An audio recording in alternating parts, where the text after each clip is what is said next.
रामनाथ कोविंद आज देश के 14वें राष्ट्रपति पद की शपथ लेंगे। संसद भवन के सेंट्रल हॉल में सुप्रीम कोर्ट के chief justice JS Khehar Ramnath Kovind को शपथ दिलाएंगे। शपथ ग्रहण के बाद राष्ट्रपति रामनाथ कोविंद को 21 तोपों की सलामी दी जाएगी। इसके बाद राष्ट्रपति भवन में उन्हें गार्ड ऑफ ऑनर दिया जाएगा।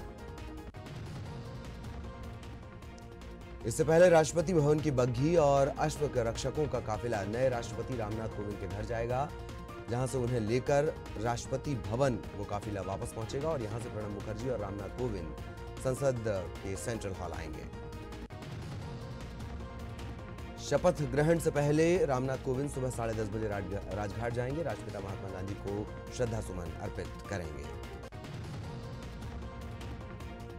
शपथ ग्रहण समारोह में राज्यसभा के सभापति PM Modi, CJI JS Khehar, Lok Sabha speaker Sumitra Mahajan शामिल होंगे। इनके अलावा कांग्रेस अध्यक्ष सोनिया गांधी, राज्यों के राज्यपाल, मुख्यमंत्री, सेना प्रमुख और तमाम सांसद इस मौके पर मौजूद रहेंगे। इससे पहले सोमवार को प्रणब मुखर्जी ने अपने विदाई संदेश में भारतवासियों का शुक्रिया अदा किया। उन्होंने कहा कि पिछले 50 साल के सार्वजनिक जीवन में उनका ग्रंथ संविधान, संसद, मंदिर और लोगों की सेवा ही जुनून रहा। वे लोगों के सहयोग से अभिभूत हैं। प्रणब मुखर्जी को विदाई देते हुए PM मोदी ने कहा कि उनसे जो दिशा निर्देश मिले वे हमेशा साथ रहेंगे। जिन्हें भी उनके साथ काम करने का मिला वो भी उनके बारे में ऐसा ही सोचते होंगे। लोकसभा में कांग्रेस के 6 सांसदों के निलंबन के खिलाफ आज संसद परिसर में गांधी प्रतिमा के सामने कांग्रेस के सांसद विरोध प्रदर्शन करेंगे। इस विरोध प्रदर्शन में कांग्रेस अध्यक्ष सोनिया गांधी और अन्य सांसद शामिल होंगे।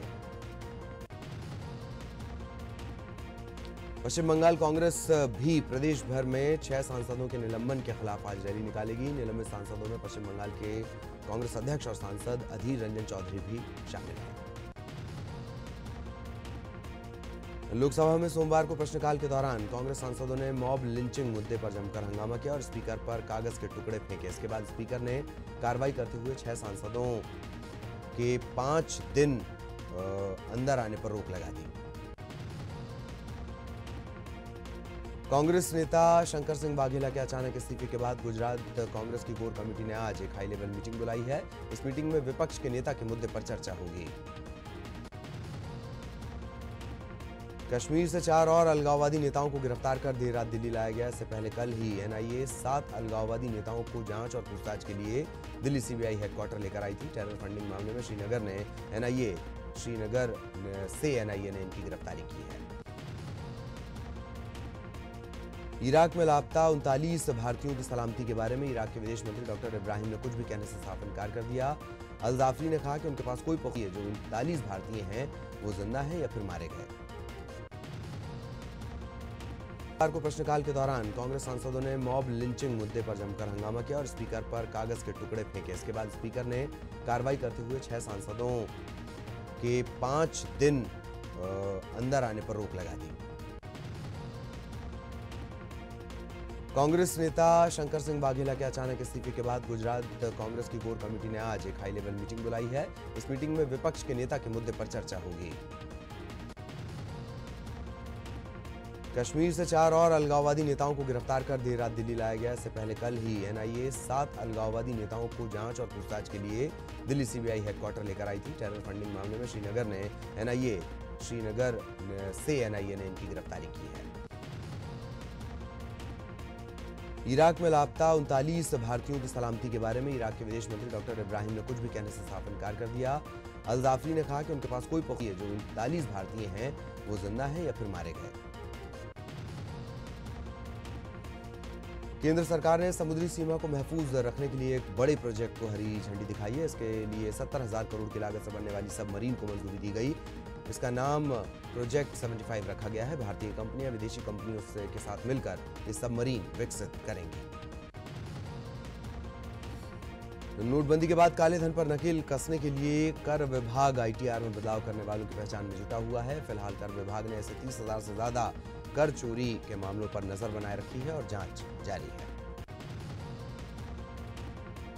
प्रधानमंत्री आवास योजना के रजिस्ट्रेशन के लिए आज आखिरी दिन है। अब तक 6,500 लोग रजिस्ट्रेशन करवा चुके हैं। योजना की अंतिम तारीख 15 जुलाई थी। इसे लाभार्थियों की मांग पर 10 दिन और बढ़ाकर 25 जुलाई कर दिया गया है।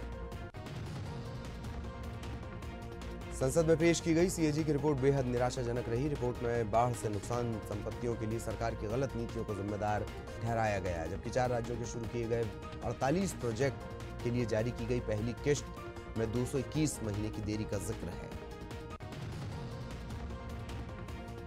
श्रीनगर में डीएसपी अयूब पंडित हत्या मामले में अब तक 20 लोगों को गिरफ्तार किया गया है, जबकि अयूब की लिंचिंग में शामिल एक आरोपी का एनकाउंटर किया गया।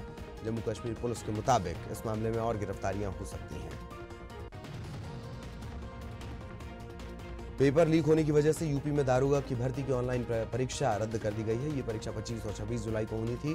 22 जिलों में 1,20,000 युवक दारोगा की परीक्षा में बैठने वाले थे। एक ठेकेदार की किडनैपिंग के मामले में नौतनवा के निर्दलीय विधायक अमन मणि त्रिपाठी की एडीजे कोर्ट में आज सुनवाई है। कोर्ट ने अमन मणि त्रिपाठी के खिलाफ गैर जमानती वारंट जारी किया। इससे पहले मंगलवार को वो कोर्ट में पेश नहीं हुए थे। देहरादून समेत प्रदेश के कई हिस्सों में भारी बारिश की चेतावनी दी गई है। मौसम विभाग ने अगले 72 घंटे के लिए एडवाइजरी जारी की है। प्रशासन को अलर्ट किया गया है। सियासी आज सीएम नीतीश कुमार कांग्रेस अध्यक्ष सोनिया गांधी से मुलाकात कर सकते हैं। इससे पहले सोमवार को उप मुख्यमंत्री तेजस्वी यादव ने सोनिया गांधी से मुलाकात की थी। बिहार में मौसम विभाग ने अगले 48 घंटे के लिए अलर्ट जारी किया है। मौसम विभाग ने सभी जिलों में भारी बारिश और आंधी की चेतावनी जारी की है। झारखंड सरकार और चैम्बर प्रतिनिधियों के बीच टमाटर के बढ़ते दाम को लेकर बैठक हुई। सरकार ने इस बैठक में 80 रुपए किलो तक टमाटर बेचने की वकालत की।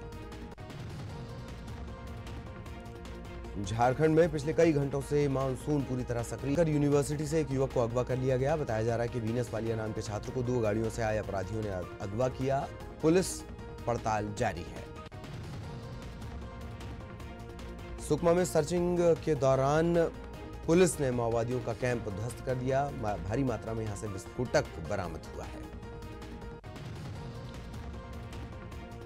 जयपुर में 23 लाख की नकली दवा जब्त की गई है। औषधि नियंत्रक संगठन ने निर्माण नगर में कमला एंटरप्राइजेस पर कार्रवाई की और तब ये कामयाबी हासिल हुई। जबलपुर में माउंटेनियरिंग की ट्रेनिंग के दौरान हादसा होने से एक लड़की की रस्सी से फिसल कर गिरने से मौत हो गई। जिस एकेडमी में यह हादसा हुआ वो मृतक लड़की के पिता ही चलाते थे। यमुनानगर में चोरों के हौसले बुलंद हैं। चोरों ने 2 मकानों का ताला तोड़कर चोरी की वारदातों को अंजाम दिया। जेवरात और हथियार बरामद किए हैं। पुर्तगाल काबू पाने के लिए 5000 से ज्यादा फायर फाइटर्स कोशिश में लगे हुए हैं। आग बुझाने के लिए एयरक्राफ्ट से पानी गिराने का काम भी हो रहा है। पिछले महीने लगी ऐसी आग की वजह से 64 लोगों की जान चली गई थी। श्रीलंका के खिलाफ टेस्ट सीरीज से पहले टीम इंडिया को करारा झटका लगा है। ओपनर केएल राहुल बुखार के चलते पहले टेस्ट से बाहर हो गए। दोनों टीमों के बीच पहला टेस्ट 26 जुलाई को गौल में होगा। सिंगर सोनू निगम के बाद अब सुचित्रा कृष्णमूर्ति ने भी अजान के खिलाफ आवाज उठाई है। सुचित्रा ने इसे असभ्य करार देते हुए ट्वीट किया है कि अजान की आवाज से उनके कान फटते हैं। वो भी पूजा पाठ करती हैं, लेकिन इसके लिए उन्हें किसी तरह की सार्वजनिक लाउडस्पीकर की जरूरत नहीं है। और अब खबरें विस्तार से। शुरुआत सबसे बड़ी खबर के साथ। रामनाथ कोविंद आज देश के 14वें राष्ट्रपति के रूप में शपथ लेंगे। रामनाथ कोविंद को राष्ट्रपति पद की शपथ संसद भवन के सेंट्रल हॉल में सुप्रीम कोर्ट के चीफ जस्टिस JS खेहर दिलाएंगे। शपथ ग्रहण समारोह का कार्यक्रम सुबह 10 बजे से शुरू होना है। तमाम गणमान्य हस्तियां यहां मौजूद रहेंगी। प्रधानमंत्री मोदी रहेंगे और राज्यसभा के सभापति हामिद अंसारी, विपक्ष की नेता कांग्रेस की अध्यक्षा सोनिया गांधी, पूर्व प्रधानमंत्री मनमोहन सिंह, लोकसभा अध्यक्ष सुमित्रा महाजन, राज्यों के राज्यपाल, मुख्यमंत्री इसमें शरीक होंगे। इसके अलावा तीनों सेनाओं के प्रमुख और तमाम सांसद समारोह में मौजूद रहेंगे। रामनाथ कोविंद देश के 14वें राष्ट्रपति होंगे और 12:15 बजे राष्ट्रपति पद की वो शपथ लेंगे। सेंट्रल हॉल में एक भव्य शपथ ग्रहण समारोह है और सुप्रीम कोर्ट के चीफ जस्टिस JS खेहर उन्हें शपथ दिलवाएंगे। शपथ के बाद 21 तोपों की सलामी भी दी जाएगी। इससे पहले रामनाथ कोविंद सुबह 10:30 बजे राजघाट जाएंगे। 11:57 पर संसद भवन के लिए निकलेंगे। 12:03 पर राष्ट्रपति मुखर्जी और रामनाथ कोविंद संसद भवन पहुंचेंगे।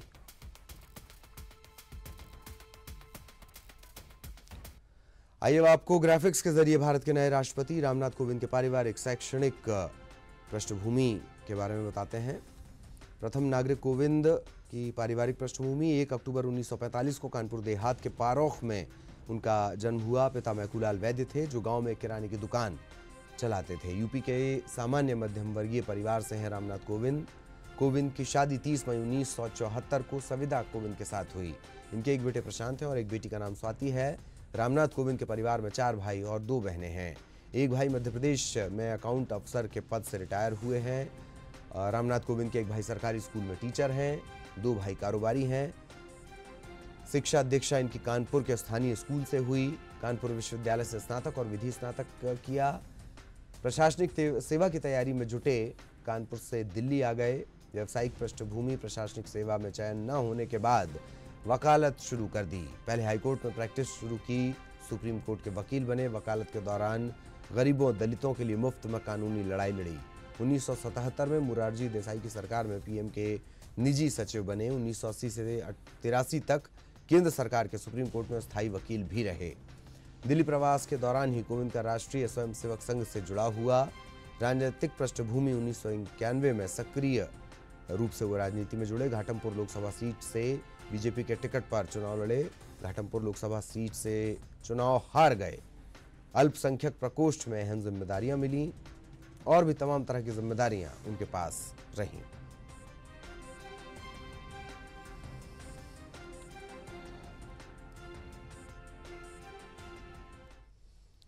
और राष्ट्रपति प्रणब मुखर्जी का जो कार्यकाल था वो सोमवार को उनके कार्यकाल का आखिरी दिन था। बतौर राष्ट्रपति प्रणब दा ने देश को आखिरी बार संबोधित किया।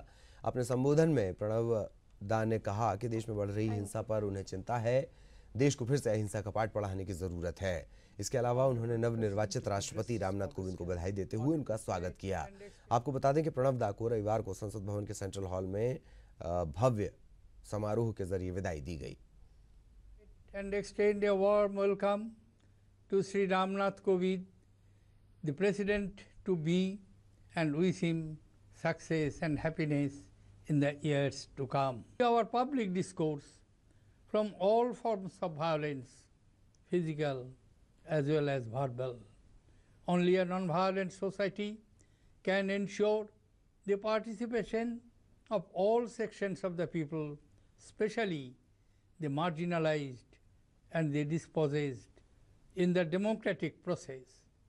Power of non-violence has to be resurrected to build a compassionate and caring society.